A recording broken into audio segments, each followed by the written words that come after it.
Alô, pessoal, amigos e amigas do Conversa de Torcedor, estamos juntos mais uma vez aqui no nosso canal do YouTube. Está começando o Conversa de Torcedor Notícias nesta terça-feira, dia 2 de maio de 2023. Estamos juntos mais uma vez aqui do Conversa de Torcedor, né? Lógico, estamos juntos aqui na nossa programação do nosso canal do YouTube. E a propósito, já se inscreveu no nosso canal do YouTube? Ainda não? Então se inscreva, gente. Se inscreva do nosso canal do YouTube, compartilhando nossos conteúdos e deixando o seu like, que ajuda demais no nosso crescimento do nosso canal do YouTube, e também fortalecendo o nosso trabalho e, com certeza, agradecendo a você pelo seu carinho e pela sua companhia. Também acompanhando a nossa programação, não só do YouTube, mas também nas outras redes sociais, no Facebook, no Instagram, no Conversas de Torcedor, e também acompanhando sempre o Conversas de Torcedor Notícias, terça e quintas-feiras, a partir das 18 horas, e também acompanhando o Conversas de Torcedor ao vivo, todo sábado, a partir das 11 da manhã, pela nossa rádio NSC 98.7 FM, a onda que chega ao seu coração, acompanhando sempre pelas redes sociais do nosso Conversa de Torcedor, pela Dial 98.7 FM, pelo site radionsc.com e também pela Radiosnet, tá bom? Estamos juntos mais uma vez em mais um Conversa de Torcedor Notícias e dos destaques de hoje para vocês. No Flamengo, lesão constatada de Gerson, né? O Gerson, né, tem a lesão diagnosticada, e Arrascaeta tem chances de retornar à equipe rubro-negra. Diretor descarta a contratação de James Rodrigues no Botafogo. Lucas Piton de saída do Vasco da Gama. E também vamos falar do pré-jogo entre Fluminense e River pela Libertadores, e ainda comentários do sorteio da Copa do Brasil. E essas e outras a partir de agora no Conversas de Torcedor Notícias, aqui no nosso canal do Conversas de Torcedor para você. Meus amigos e minhas amigas, vamos falar do pré-jogo da Taça Libertadores da América, primeiramente. Daqui a pouquinho, às 9 da noite, teremos aí o jogo entre Fluminense e River Plate da Argentina, o jogo que vai acontecer no Maracanã, pela Copa Libertadores da América, né? O Fluminense que vai encarar contra o River, né? De um jogo dificílimo, um jogo muito complicado, que nós vamos estar acompanhando, né, nesta noite de terça-feira, e o jogo é bastante complicado, porque a equipe do time do River Plate precisando de uma vitória para conseguir estar disputando a classificação juntamente com o Fluminense. E aí, meus amigos e minhas amigas, que nós vamos estar vendo o jogo. E também numa volta muito importante na equipe do Fluminense, que é o Marcelo, né? Depois de uma lesão que sofreu, né? De volta à equipe tricolor nesse jogo de hoje. É claro que a equipe do time do Fluminense tem um reforço muito importante, né, nessa partida, e teremos aí os mais de 60 mil torcedores que vão comparecer no Maracanã nesse jogo de terça-feira à noite. Então, e no Fluminense, após de ver uma grande fase, né, da equipe tricolor, e para cá 7 jogos seguidos sem perder, o Fluminense preservou os jogadores e foi derrotado na última partida contra o Fortaleza, certo? E perdeu a liderança do campeonato, e aí, mas tenta virar essa chave para conseguir estar focado na Libertadores e seguir os 100% de aproveitamento na competição sul-americana. E o Fluminense venceu 2 partidas, inclusive, uma contra o Sport Cristal e outra do The Strongest da Bolívia, pelo placar de 1-0. E já o River Plate, né, traz na bagagem 6 jogos de vencibilidade, 5 vitórias, 5 vitórias, melhor dizendo aí, e um empate, né? São 6 jogos de invencibilidade, né, do River Plate, e a busca pela liderança do grupo D da Copa Libertadores da América, né? Na Libertadores, a equipe argentina tem 3 pontos, foi derrotada na altitude contra o The Strongest, e venceu contra o Sport Cristal, inclusive. E a equipe do Fernando Diniz, vamos aí às prováveis escalações. O Fluminense, o Fernando Diniz deve escalar o time bem diferente do que começou a partida contra o Fortaleza. Marcelo, que a gente mencionou, treinou com o grupo como titular, mostrou estar recuperado do problema muscular na panturrilha direita e deve começar jogando contra o River Plate, e com isso o Alexander pode retornar na posição no meio de campo, né? E os jogadores poupados no último sábado retornarão também nesse jogo de logo mais. Felipe Melo, o Samuel Xavier, Ganso, Alias, Keno e Cano, que retornam na partida e que deve ser o mesmo do jogo que aconteceu na decisão por 4-1, né, por 4-1 diante do Flamengo na decisão do Campeonato Estadual. Então, a provável escalação: Fábio no gol, a defesa com Samuel Xavier, Nino, Felipe Melo e Marcelo, no meio de campo, André, Alexander e Ganso, no ataque, Arias, Keno e Cano. Já a equipe do time do Martim de Michelis, o River Plate, que terá 2 baixas no setor defensivo para esse jogo de logo mais.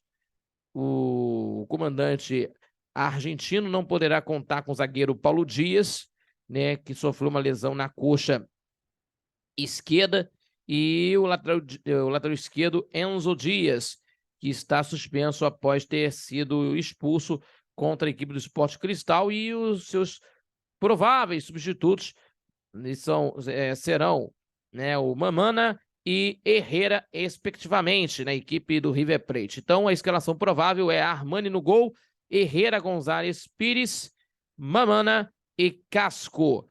Aleandro, Pérez e De La Cruz no meio de campo na equipe do time do River Plate. No ataque, Nacho Fernandes, aquele que jogou no Atlético Mineiro, retornou à equipe do River. Nacho Fernandes, Barco e Beltrán no ataque do River Plate. O árbitro do jogo será por conta do Esteban Ostruhich, do Uruguai. Repito para vocês aqui, Esteban Ostruhich, que é o árbitro, né, para essa partida de hoje à noite, entre Fluminense e River, auxiliado pelo Nicolas Taran e Carlos Barreiro, também da arbitragem uruguaia. Ângelo Hermosilla, do Chile, que será o árbitro de vídeo para esse jogo de logo mais, a partir das 9 da noite, nesse jogo entre Fluminense e River Plate. Tá certo? E vamos falar aqui, pessoal, agora rapidamente sobre a situação do Flamengo, meus amigos, que tivemos aí de uma maneira que o Flamengo teve aí com uma lesão confirmada do volante Gerson, né, que não estará jogando nesse jogo de quinta-feira contra o Racing, mas vê o Arrascaeta evoluir e principalmente se aproxima de chances de retornar à equipe do Flamengo, né? Então, o Uruguai participou do primeiro treino integral com o elenco rubro-negro. A informação é do no jornal Extra, né? E o técnico Jorge Sampaoli recebeu 2 notícias distintas ontem, vindas do departamento médico do Flamengo. A positiva tem a ver com o meia Arrascaeta, que segue evoluindo, inclusive, no tratamento da lesão muscular no adutor da coxa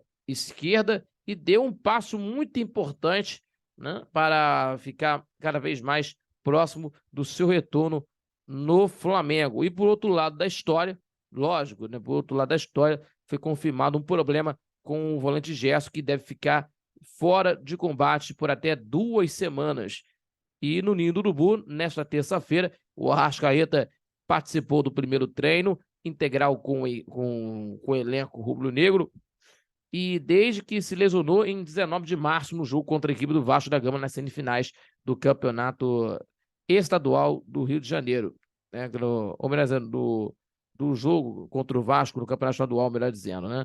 E isso é um sinal claro de que faltam poucos passos para a complementação e do condicionamento físico, enfim, né, o uruguaio voltar a ficar à disposição do técnico Jorge Sampaoli. Ele ainda não atuou sob o comando do argentino, né? E apesar da evolução do meio-campista da equipe do time do Flamengo, a presença para a partida contra o Racing Clube nesta quinta-feira em Buenos Aires é considerada improvável, né, no Flamengo. Tanto que ele sequer deve aparecer na lista dos relacionados, né? A bola vai rolar às 18 horas, ou melhor dizendo, às 19 horas, horário de Brasília, pela terceira rodada da fase de grupos da Libertadores da América. E quem também não estará disponível nesse jogo de quinta-feira, com certeza aí, né, o Gerson, né, lógico, e que teve confirmado uma lesão no músculo adutor na coxa esquerda, por ser grau 1, né, o tempo de recuperação é de estimado entre 1 e 2 semanas de recuperação. E com isso, ele não entrará em campo para a partida nessa quinta-feira pela Libertadores, nesse jogo importante, nessa quinta-feira. Mesmo caso do volante Thiago Maia, também, que sofreu uma forte pancada na perna esquerda após dividir com o lateral direito do Botafogo, de Plácido. E a lesão do Gerson aconteceu no aquecimento antes do clássico contra o Botafogo no último domingo, e ao sentir o desconforto muscular, ele foi cortado da partida e do qual seria titular. O rubro-negro foi derrotado pelo placar de 3-2, né, no Maracanã. Ele seguirá sendo cuidado pelo departamento médico do Flamengo. Em campo, a tendência é que o Everton Ribeiro seja colocado como titular, né? A outra opção é improvisar o Ayrton Lucas como meio-campo, assim como aconteceu diante do Botafogo. E na Libertadores, né, o Flamengo tem 3 pontos em 2 partidas. O rubro-negro é o segundo colocado do grupo A, né, com 3 pontos conquistados. Já o Racing é o líder com 6 pontos, que está numa situação nada agradável, né? Porque perdeu no último jogo contra a equipe do time do Boca Juniors, 3-1, né? O Fernando Gago tá balançando no cargo de treinador lá no Racing. Então a equipe do Flamengo tem que prestar bastante atenção, né, nesse jogo, que vai ser de jogo importante, de extrema importância para as pretensões da equipe do Flamengo. Inclusive, é uma coisa muito importante para que a gente possa ver o Flamengo jogar. Isso é muito importante para a gente conferir a equipe rubro-negra no jogo de quinta-feira, a partir das 7 horas da noite, correto? Então, o time do Flamengo vai entrar em campo, né, modificado, mas o Flamengo precisa ter de uma maneira correta de colocar a equipe do Flamengo, e o Jorge Sampaoli precisa ter essa noção, e com certeza a torcida do Flamengo vai observar isso, certo? Então, meus amigos e minhas amigas, vamos falar aqui sobre a situação do time do Botafogo, que venceu no último domingo, claro, né? A motivação total na vitória contra o Flamengo, inclusive no Maracanã. E uma notícia que chegou aí numa fonte aí no jornal O Dia, tem essa informação de que, sobre o caso do James Rodrigues, que a gente falou aqui durante na semana passada, inclusive, que tem essa menção do meia James Rodrigues, que tem essa especulação do Botafogo, mas o diretor descarta a contratação do jogador para o Botafogo, dizendo assunto superado, né? E o diretor de futebol do Botafogo afirmou que o clube fez oferta por colombiano, mas as negociações não avançaram. E o André Mazzucco, que é o diretor de futebol do Botafogo, afirmou que o clube desistiu da contratação do meia colombiano, né, James Rodrigues. Segundo o dirigente, em uma entrevista ao GE.com, o alvinegro fez uma oferta pelo jogador que jogou no Real Madrid, do Olympiacos da Grécia e tal, mas que, após a recusa, as negociações não avançaram, e disse o seguinte, afirmando o seguinte, abre aspas, o assunto James já foi superado. Nas últimas respostas que demos, por se tratar de um jogador desse nível, ele acaba tendo uma relevância. Repetindo. Houve uma consulta para entendimentos, e vou usar as palavras de John Textor, que tem que haver uma adequação naquilo que o clube quer e uma vontade por parte do atleta para partir para uma proposta. É um termômetro, nós estamos na mesma situação, fecha aspas. E até complementou sobre a seguinte forma, abre aspas, o Botafogo pensa muito no seu elenco, no que podemos agregar durante a temporada, e não só em um jogador, apesar da relevância. Não houve nenhum avanço e a história basicamente se encerrou. Fecha aspas, complementando o diretor de futebol do Botafogo, André Mazuco. E o James Rodrigues está sem clube desde que rescindiu o contrato com o Olympiacos da Grécia, né? Porém, o mesmo após a sua saída do clube grego, o meia colombiano descarta a possibilidade de jogar, né, fora da Europa, além do Botafogo, né, o River Plate da Argentina também tem interesse no jogador colombiano. Então, simplesmente, né, que desde um tempo que teve aí de lá para cá, teve esse tempo todo para tentar contratar o jogador, mas ele disse que descarta a contratação do jogador James Rodrigues na equipe do time do Botafogo. Então, vamos ver o que nós observaremos, né, daquilo que enxerga, né, o Botafogo sobre esse caso.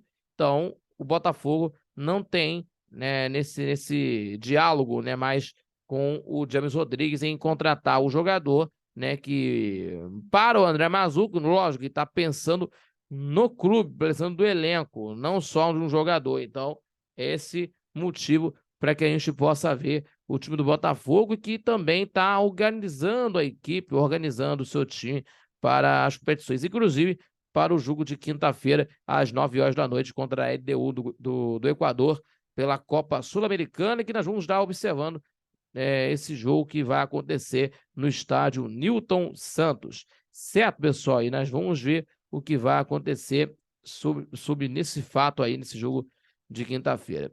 E no Vasco da Gama, depois de uma derrota contra a equipe do Bahia, né, o Vasco acabou decepcionando sua torcida, e a notícia que me chegou, rapaz, meus amigos e minhas amigas, olha o que aconteceu, meus amigos. Lucas Piton, de saída do Vasco da Gama, aí um ponto de interrogação no meio do caminho, porque uma notícia do Williams Menezes, do Vasco Notícias, tem uma informação aí sobre do caso que o Lucas Piton entra na mira de 2 clubes da França. Olha só isso, hein?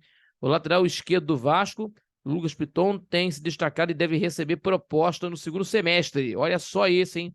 Uma grande preocupação para o Vasco da Gama para esse segundo semestre. O Lucas Piton pode não durar muito tempo no Vasco, lateral esquerdo que tem se destacado nesse começo de temporada, né? E já desperta interesse de europeus e deve receber algumas ofertas no segundo semestre, né? Precisamente, são 2 times da França, né? E a informação do jornalista turco, né? O Enken Konur, que é o jornalista turco, né? Que fala muito sobre futebol, né? A informação divulgada pelo jornalista turco, que trabalha, melhor dizendo, com a janela de transferências internacionais. Porém, por momento, nenhum dos 2 times tiveram, né, os nomes revelados no momento. Por agora, o camisa 6 está sendo monitorado e seu desempenho tem chamado muito mais a atenção. E o Lucas Piton é o principal jogador, o principal garçom da equipe do Vasco, com um total de 4 passos para o gol, além de uma bola nas redes, e igualou sua melhor marca na carreira, que foi no ano passado pelo Corinthians, né? Mas na época precisou de 52 partidas, e no Vasco ele precisou de apenas 17 partidas para chegar a essa marca. E o Vasco investiu cerca de 15 milhões para contratá-lo juntamente ao Corinthians, e não deve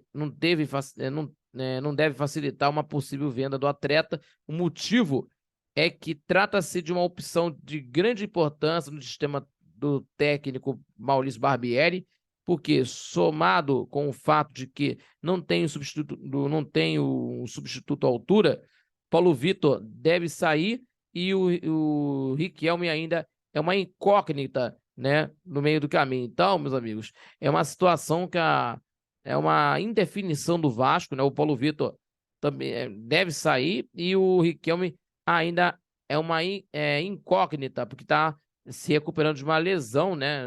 Está se recuperando de uma lesão e está quase um ano sem atuar. Então, meus amigos e minhas amigas, é um ponto de interrogação, porque um jornalista turco, né? Repito, eu cito o nome dele aqui, o jornalista turco, o Erkin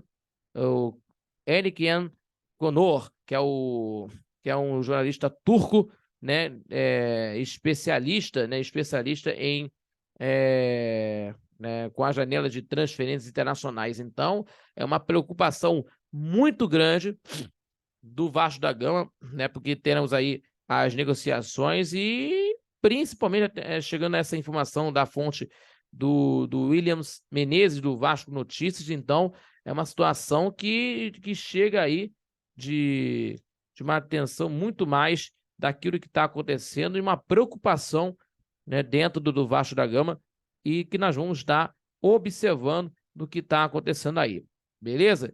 Então, vamos ver nos próximos capítulos o que vai acontecer nessa história, certo? Vamos falar aqui agora sobre o sorteio nas oitavas de final da Copa do Brasil e teremos o Fla-Flu. O Fla-Flu teremos aí nas oitavas de final da Copa do Brasil de 2023 e teremos aqui, pessoal, dos confrontos que vão acontecer, inclusive dos confrontos nessa fase de oitavas de final, é todos contra todos, tá, pessoal? É todos contra todos, que vocês percebam aí, com certeza, que não tem o critério de desempate, né, e decisão para os pênaltis, né, por igualdade no marcador, e teremos aí os jogos dos dias 17 e 31 de maio, nas oitavas de final da Copa do Brasil, tá bom? E eu tô vendo aí informação do Rafa Uzaco e também do Vinícius Rodeio, do GE.com. Então, definidos